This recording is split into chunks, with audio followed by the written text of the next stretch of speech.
Today we will dive into the very fascinating aspects of D.H. Lawrence's philosophy, which we can access through his novels, most of them very controversial, and his essays are also replete with gems of insight into human nature.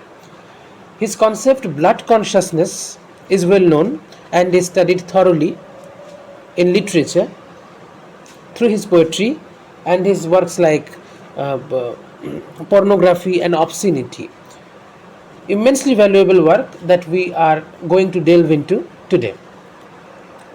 It is clear from a letter of 19 April 1929 written in Mallorca that Lawrence had been invited to contribute an article to This Quarter, a new magazine soon to be launched in Paris by Edward Titus, who in the following month would publish an unabridged popular edition of Lady Chatterley's Lover.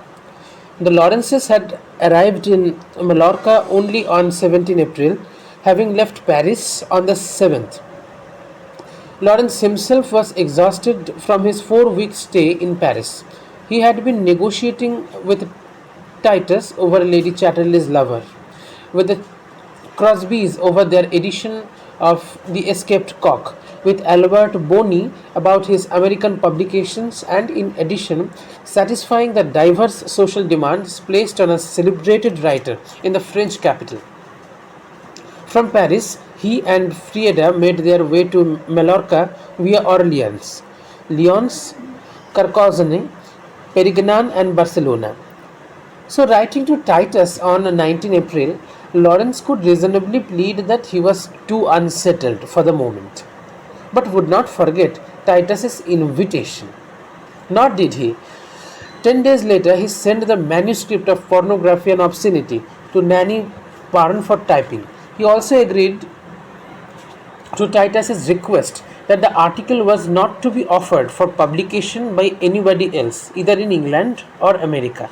Lawrence knew that Titus would not be able to pay much, but he regarded the article as a friendly gesture in return for Titus's willingness to bring out the Paris edition of Our Lady. The article of about 4,000 words duly appeared in This Quarter, in the issue covering July-September edition.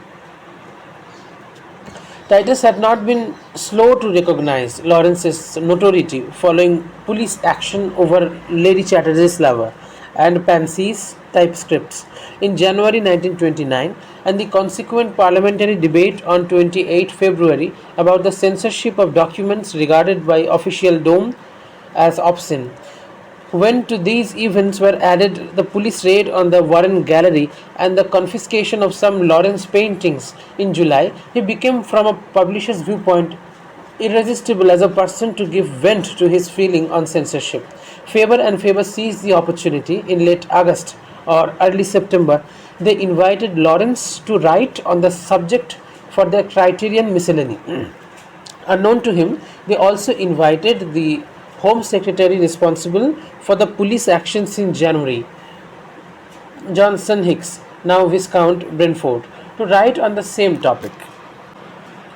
The text in all these cases was expurgated as Faber and Faber had requested. The unpurgated text printed here follows the manuscript of the extended version. Now, Pornography and Obscenity. D.H. Lawrence. What they are depends, as usual, entirely on the individual. What is pornography to one man is the laughter of genius to another. The word itself, we are told, means pertaining to harlots, the graph of the harlots. But nowadays, what is a harlot? If she was a woman who took money from a man in return for going to bed with him, really, most wives sold themselves in the past, and plenty of harlots gave themselves, when they felt like it, for nothing. If a woman hasn't got a tiny streak of a harlot in her, she is a dry stick as a rule. And probably most harlots had somewhere a streak of womanly generosity. Why be so cut and dried? The law is a dreary thing, and its judgments have nothing to do with life. The same with the word obscene. Nobody knows what it means. Suppose it were derived from obscene, that which might not be represented on the stage. How much further are you? None. What is obscene to Tom is not obscene to Lurie or Joe, and really, the meaning of a word has to wait for majorities to decide it. If a play shocks 10 people in an audience and doesn't shock the remaining 500, then it is obscene to 10 and innocuous to 500. Hence, the play is not obscene by majority. But Hamlet shocked all the Cromwellian Puritans and shocked nobody today. And some Aristophanes shocks everybody today and didn't galvanize the later Greeks at all. Apparently, man is a changeable beast, and words change their meanings with him, and things are not what they seemed, and what's what becomes what isn't. And if we think we know where we are, it's only because we are so rapidly being translated to somewhere else. We have to leave everything to the majority, everything to the majority, everything to the mob. The mob. They know what is obscene and what isn't. They do. If the lower 10 million doesn't know better than the upper 10 men, then there is something wrong with mathematics. Take a vote on it. Show hands and prove it by count. Vox populi, vox dei. Odi profanum vulgum, profanum vulgum, profanum vulgum. So it comes down to this. If you are talking to the mob, the meaning of your words is the mob meaning, decided by majority. As somebody wrote to me, the American law on obscenity is very plain, and America is going to enforce the law. Quite, my dear, quite, quite, quite. The mob knows all about obscenity. Mild little words that rhyme with spit or farce are the height of obscenity. Supposing a printer put H in the place of P by mistake in that mere word spit, then the great American public knows that this man has committed an obscenity, an indecency, that his act was lewd, and as a compositor he was pornographical. You can't tamper with the great public, British or American. Vox populi, vox dei, don't you know? If you don't, well, we will let you know it. At the same time, this vox dei shouts with praise over movie pictures and books and newspaper accounts that seem to a sinful nature like mine completely disgusting and obscene. Like a real prude and Puritan, I have to look the other way. When obscenity becomes mawkish, which is its palatable form for the public, and when the vox populi, vox dei is hoarse with sentimental indecency, then I have to steer away. Like a Pharisee afraid of being contaminated. There is a certain kind of sticky universal pitch that I refuse to touch. So again, it comes down to this. You accept the majority, the mob, and its decisions, or you don't.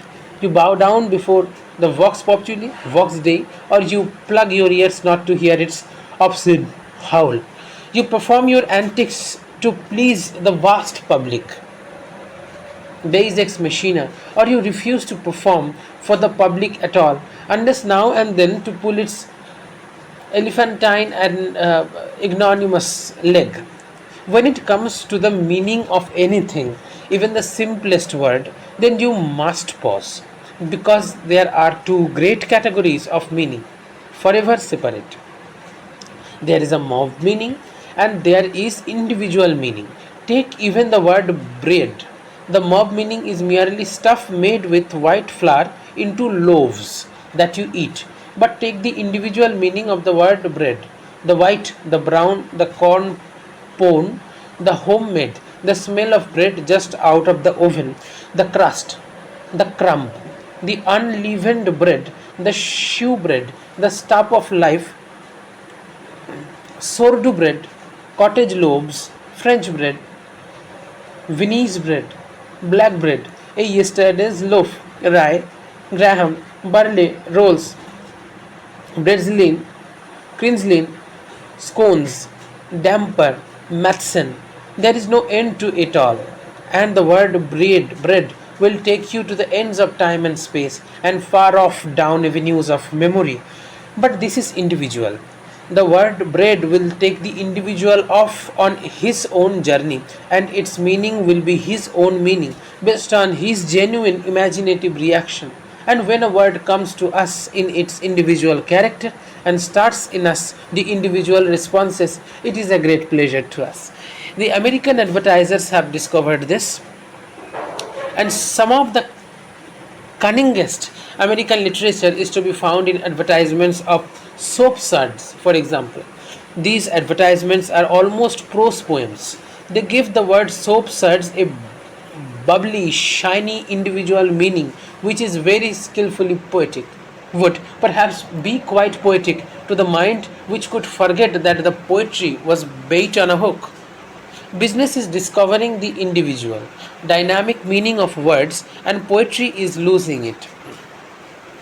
Poetry more and more tends to far-fetch its word meanings, and this results once again in mob meanings, which arouse only a mob reaction in the individual. For every man has a mob self and an individual self in varying proportion. Some men are almost all mob self, incapable of imaginative individual responses. The worst specimens of mob selves are usually to be found in the professions: lawyers, professors, clergymen, and so on. The businessman, much maligned, has a tough outside mob self and a sacred, flundering yet still alive individual self. The public, which is feeble minded like an idiot, will never be able to preserve its individual reactions from the tricks of the exploiter. The public is always exploited and always will be exploited. The methods of exploitation merely vary. Today, the public is tickled into laying the golden egg. With imaginative words and individual meanings, it is tricked into giving the great goose cackle of mob acquiescence. Vox populi, vox dei. It has always been so and will always remain so. Why? Because the public has not enough wit to distinguish between mob meanings and individual meanings. The mass is forever vulgar because it can't distinguish between its own original feelings and feelings which are diddled into existence by the exploiter.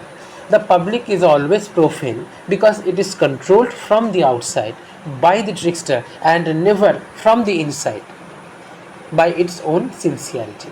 The mob is always obscene because it is always second hand. Which brings us back to our subject of pornography and obscenity. The reaction to any word may be, in any individual, either a mob reaction or an individual reaction. It is up to the individual to ask himself, is my reaction individual or am I merely reacting from my mob self? When it comes to the so-called obscene words, I should say that hardly one person in a million escapes mob reaction. The first reaction is almost sure to be mob reaction, mob indignation, mob condemnation, and the mob gets no further. But the real individual has second thoughts and says, am I really shocked? Do I really feel outraged and indignant? And the answer of any individual who has ever got so far as to ask himself the question sincerely is bound to be, no, I am not shocked, not outraged, not indignant. I know the word and take it for what it is. And I am not going to be jockeyed into making a mountain out of a molehill, not for all the law in the world. Now, if the use of a few so-called obscene words will startle man or woman out of a mob habit into an individual state, well and good. And word prudery is so universal a mob habit that it is time we were startled out of it. But still, we have only tackled obscenity. Obscenity, and the problem of pornography goes even deeper. When a man is startled into his individual self, he still may not be able to know inside himself whether Rabelais is or is not pornographic, and over Aretino or even Boccaccio he may perhaps puzzle in vain, torn between different emotions. One essay on pornography, I remember, comes to the conclusion that pornography in art is that which is calculated to arouse sexual desire or sexual excitement, and stress is laid on the fact whether the author or artist intended to arouse sexual feelings. It is the old vexed question of intention, becomes so dull today when we know how strong and influential our unconscious intentions are, and why a man should be held guilty of his conscious intentions and innocent of his unconscious intentions. I don't know, since every man is more made up of unconscious intentions than of conscious ones. I am what I am, not merely what I think I am. However, we take it, I assume that pornography is something base, something unpleasant. In short, we don't like it. And why don't we like it? Because it arouses sexual feelings? I think not. No matter how hard we may pretend otherwise, most of us rather like a moderate rousing of our sex. It warms us, stimulates us like sunshine on a grey day. After a century or two of Puritanism, this is still true of most people. Only the mob habit of condemning any form of sex is too strong to let us admit it naturally. And there are, of course, many people who are genuinely repelled by the simplest and most natural stirring of sexual feeling. But these people are perverts who have fallen into hatred of their fellow men, thwarted, disappointed, unfulfilled people, of whom, alas, our civilization contains so many. And they nearly always enjoy some unsimple and unnatural form of sex excitement secretly. Even quite advanced art critics would try to make us believe that any picture or book which had sex appeal was ipso facto a bad book or picture. This is just canting hypocrisy. Half the great poems, pictures, music, stories of the whole world, are great by virtue of the beauty of their sexual appeal. Titian or Renoir, the Song of Solomon or Jane Eyre, Mozart or Annie Laurie, the loveliness in all is all interwoven with sex appeal, sex stimulus, call it what you will. Even Michelangelo, who rather hated sex, can't help feeling the cornucopia with phallic acorns. Sex is a very powerful, beneficial, and necessary stimulus in human life, and we are all grateful when we feel its warm, natural flow through us, like a form of sunshine. So we can dismiss the idea that sex appeal in art is pornography. It may be so to the great Puritan, but the great Puritan is a sick man, soul and body sick. So why should we bother about his hallucinations? Sex appeal, of course, varies enormously. There are endless different kinds and endless degrees of each kind. Perhaps it may be argued that a mild degree of sex appeal is not pornographical, whereas a high degree is. But this is a fallacy.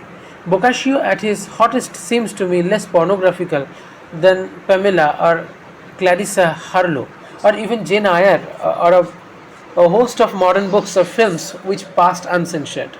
At the same time, Wagner's Tristan and Isolde seems to me very near to pornography, and so even do some quite popular Christian hymns. What is it then? It isn't a question of sex appeal merely, nor even a question of deliberate intention on the part of the author or artist to arouse sexual excitement. Rabelais sometimes had a deliberate intention, so in a different way did Boccaccio, and I am sure poor Charlotte Bronte, or the authoress of The Sheikh, did not have any deliberate intention to stimulate sex feelings in the reader. Yet I find Jane Eyre verging towards pornography, and Boccaccio seems to me always fresh and wholesome. The British Home Secretary, who prides himself on being very sincere Puritan, grey in every fibre, said with indignant sorrow in one of his outbursts on improper books, I quote, and these two young people who had been perfectly pure up till that time, after reading this book, went and had sexual intercourse together, unquote. One up to them is all we can answer. But the grey guardian of British morals seemed to think that If they had murdered one another or burned each other to rags of nervous frustration, it would have been much better. The grey disease. Then what is pornography after all this? It isn't sex appeal or sex stimulus in art. It isn't even a deliberate intention on the artist to arouse or excite sexual feelings. There is nothing wrong with sexual feelings in themselves so long as they are straightforward and not sneaking or sly. The right sort of sex stimulus is invaluable to human daily life. Without it, the world grows grey. I would give everybody the gay Renaissance stories to read. They would help to shake off a lot of grey self importance, which is our modern civilized disease.